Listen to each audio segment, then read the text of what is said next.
All right, so we've covered quite a bit of terrain in terms of view, theory, and understanding the theory behind practice. We've discussed a lot about emptiness, some bit about aliveness, and how the two are related, and how the two are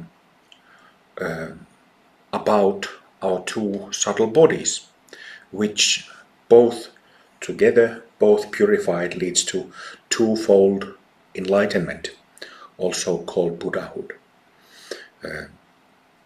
I will speak about this twofold, threefold enlightenment later. It's not important at this point, but so we've been talking about this in the talk just before the break. I was speaking about practices that enable us to cut through different layers of the mind, or more specifically, different layers of the selfing, anytime we need to do that. And there is a practice for that in Revitalized Zen. I have taught it many years in Amrita Mandala with great success. This practice has been done, shouting practice has been done relatively recently in both Soto and Rinzai schools of Japanese Zen Buddhism. And apparently some temples here and there are still doing it, but for some reason, as far as I know, this practice was never transmitted to West in any of the many lineages of Zen, Chan, or Son that have arrived in the West, in Europe, in the States, and so on. But anyway, so there is a historical basis for shouting practice, or what I call dynamic concentration in Zen also.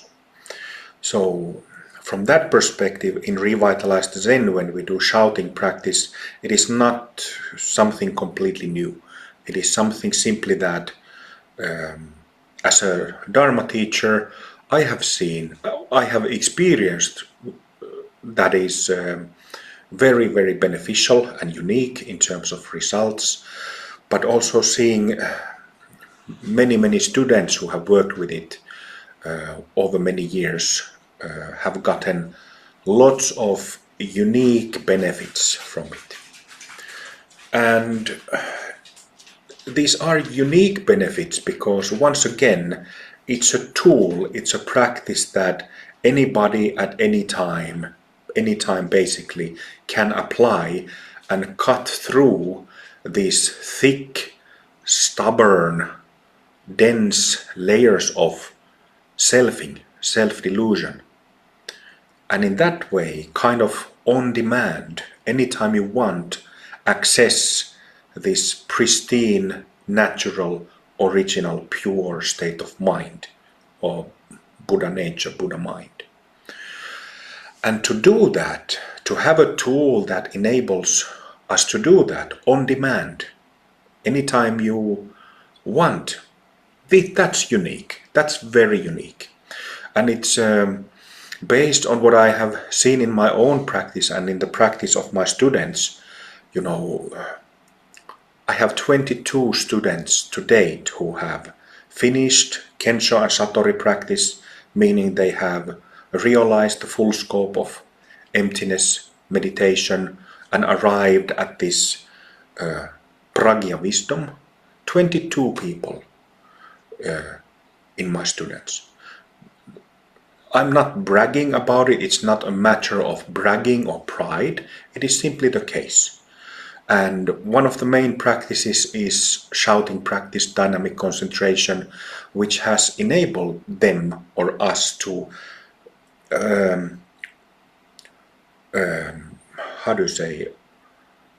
like I said, to cut through those stubborn layers of selfing whenever it is necessary. Another really important element or practice when going through Kensho and Satori stage is bodhicitta, genuine bodhicitta, which I have by now said number of times that yesterday in a bit naughty fashion that it's kind of a prerequisite, but it is. It is simply the case that we are not separate from others, and others are not separate from us. So we are in this together, all beings, all forms of life. And that's why, even though our bodies are physically separate from the bodies of others, energetically and karmically we are connected with countless beings from countless past lives, and it will keep continuing to the future. This is the practical foundation for the whole bodhicitta practice, bodhisattva path. And so contemplating this, understanding that we want peace and happiness that lasts. We want lasting peace and happiness and clarity. But also understanding that others are seeking it as well. And it is the case that most people don't have access or are not interested in Dharma. Their time comes later when their karma and merit ripens, matures. But that's why we see this ocean of suffering around us, anywhere we go on planet Earth.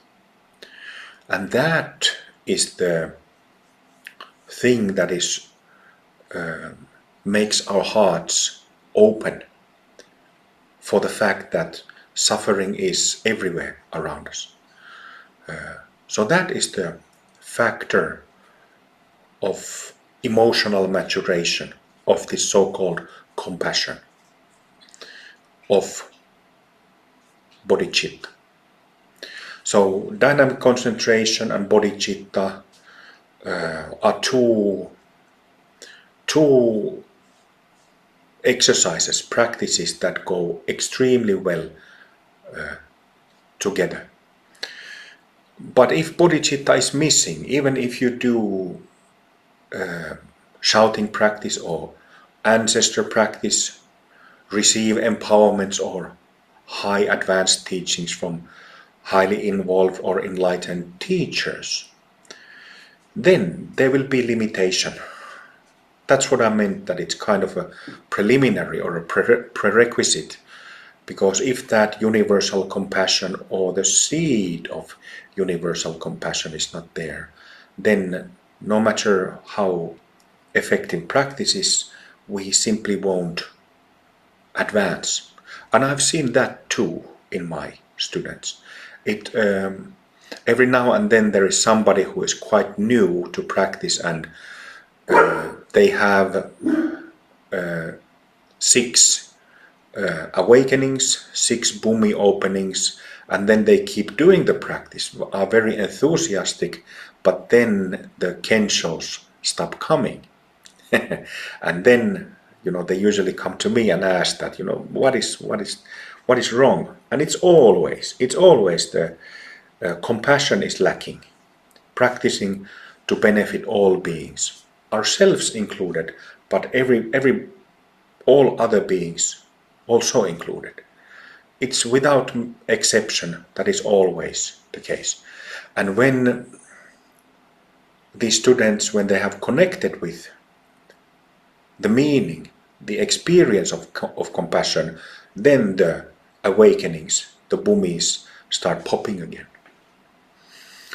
So I wanted to say that now that we are starting to practice dynamic concentration, cutting through those stubborn layers of selfing. So this is very simple actually. I already said shouting practice. There are some examples of myself doing shouting practice in YouTube on video. that you are welcome to check, but just a simple outline, simple instructions. So we are not screaming on top of our voice. It's not erratic shouting. It's like a rhythmical, kind of like punching. I have history in martial arts and in boxing, and I like to use this analogy from boxing that